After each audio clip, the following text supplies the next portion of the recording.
Hello, traders. FX Pip Collector here. Today is Thursday, May 8th, and this is my morning analysis for the pound US dollar.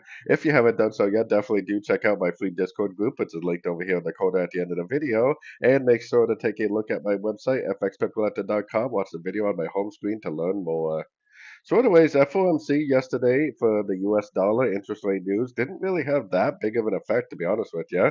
Now, I think it did confirm that we are in a pullback, though, especially on the dollar index.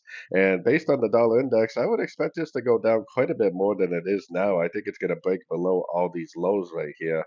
And when I'm trying to figure out what Fibonacci level, by the way, I'm on the 4 hour time frame, not the 1 hour. When I'm trying to figure out which Fibonacci level, I always like to look left and see which levels have a lot of support and resistance in the past.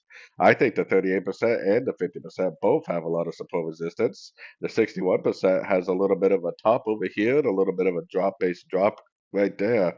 So I think the most likely levels is either the 50 or the 61% for a possible pullback before we potentially end up continuing the uptrend.